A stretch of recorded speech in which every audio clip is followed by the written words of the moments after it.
In this segment, we'll talk about the accuracy of floating point binary numbers. So when we represent, let's suppose, any number from base 10 into a floating point binary number, it is going to be represented only in a finite number of bits. So it's not necessarily going to be represented exactly. So we want to be able to figure out how accurate is that representation. So So let's go and see how do we determine the accuracy of a floating point number. And the first thing which we need to realize is that there's something called a machine epsilon, which we need to define in order to be able to have this discussion. So what machine epsilon is basically is that, hey, if I have a number called machine epsilon, what's going to happen is that it has to be the number which you'll have to add to 1 in order to make it strictly greater than 1. What that simply implies, let's suppose you have 1 as a machine number in your floating point representation. There is going to be a next number which will be represented by the floating point representation, and in order to be able to differentiate between those two numbers, you will have to add some number to it, and that number will be epsilon mac, or what we call as machine epsilon. Now this might seem to be a little bit abstract. Let's go and see what it actually means. Let's look at an example. Let's suppose somebody says that, hey, I got 10 bits for representing a number. So we have this architecture, and in this 10 bits we are using the first one for the sign of the number, the next one for the sign of the exponent, the next 3 bits for the magnitude of exponent, and the next 4 for the magnitude of the mantissa, I suppose. So if that is the case, if you look at the representation of 1, the representation of 1 will be like this: 1.000 base 2, maybe another 0 here, so 1 base 10 I'm looking at, times 2 to the power 0.000 base 2. So basically you will have these 4 zeros which will go into the magnitude of mantissa part. You'll have 4 these zeros going to the magnitude of the exponent part. Now you might say, how did I get this? This is part of a previous video, and I have put that link in the YouTube description. You can go there.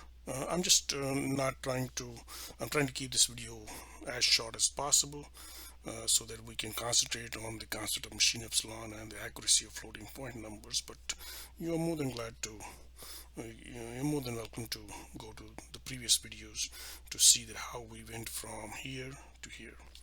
Now if we look at the next video, look at the next number, I should say. If you look at the next number is here.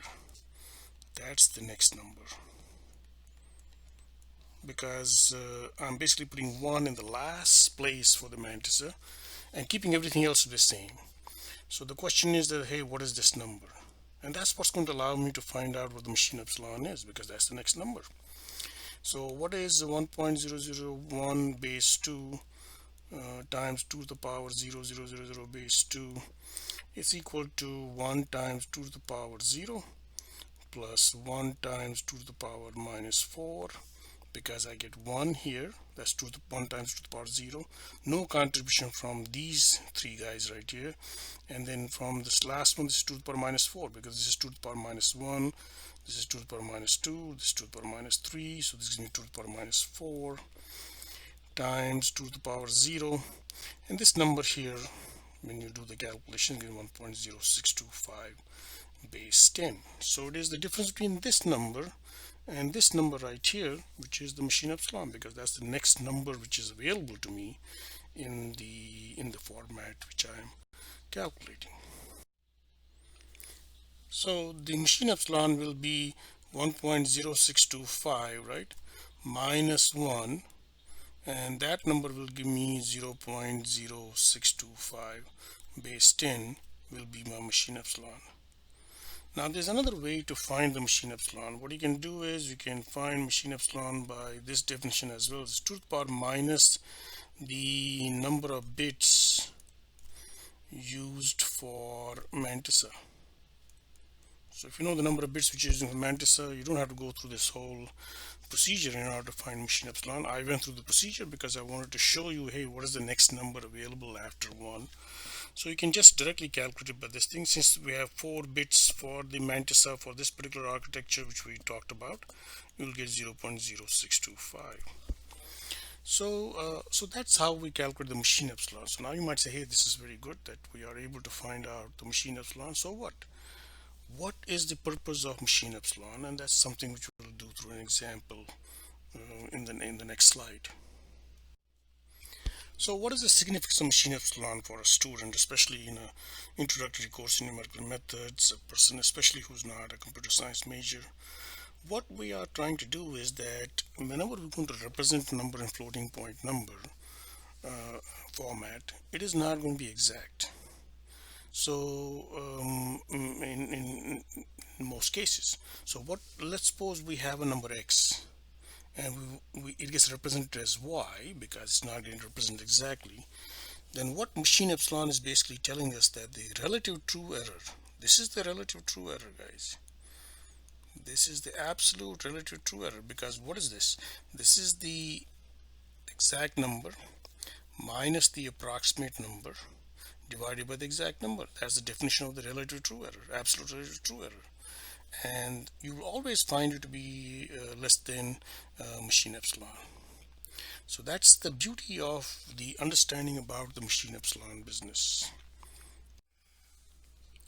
So if you look at this particular example, it's saying that, hey, you got a 10-bit binary word.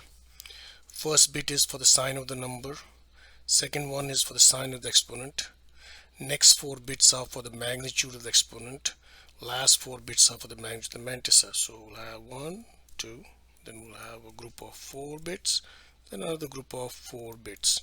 So this is for the sign of number, and this is for sign of exponent. This one is for magnitude of exponent, and this one is for magnitude of mantissa. And what we are doing is we are representing 0.02832, and we are trying to figure out that how is this going to be represented in this particular 10-bit format right here. And it's not going to be represented exactly, so we want to be able to see what is the difference between what it is and what it's going to be represented by, and then check whether the relative true error, absolute relative true error, is it less than the machine epsilon. So in this case, what we're going to do is we are going to be skipping some steps, mainly because it has been already done in the previous lessons, and we want to keep this lesson to be short. But if you go to the description on the YouTube channel, you'll be able to see the complete playlist as well as where the other videos are. So here what you're going to find out that this can be represented in the binary format with 5 zeros after the radix point, and then 1 1 1 0 0 like that. And keep in mind that there are several bits after this. So in fact, the number of bits it will take to represent this number right here will be infinite in the fixed point format as well as in the floating point format, as you will see. But in order to be able to represent this in the floating point format, we got to move this radix point after the first non-zero number here, which is 1 here. So this will be approximately 1.1100 base 2 times 2 to the power minus 6 base 10. The reason why it's approximate is because I only took care of only these bits right here, 1110 and 0 here, but there are many other bits after that. So now this will turn out to be 1.1100 base 2 times 2 to the power minus 0110 base 2, because that 6 converted to 110 is this. 6 converted to base 2 is 110, but we're putting a 0 here because we have 4 bits for the magnitude of the exponent. And the reason why we took only 4 bits for the showing of only 4 bits for the mantissa is because we have only 4 bits for the magnitude of the mantissa right here. So that's what it turns out to be equivalent of this number. So we know that this number here is not same as this number, and what we want to be able to see is that, hey, what is the difference between those two numbers? So what we have is we have 1.1100 base 2 times 2 to the power minus 0.110 base 2. If we want to convert it to base 10, this will be the following number.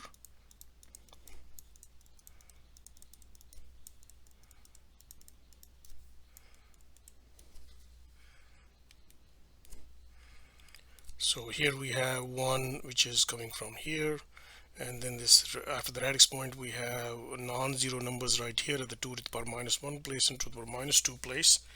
And then of course we already know that this is 6 in base 10 as seen previously. So this number here turns out to be 1.75 base 10 times 2 to the power minus 6, and this number here turns out to be 0.0273437 base 10.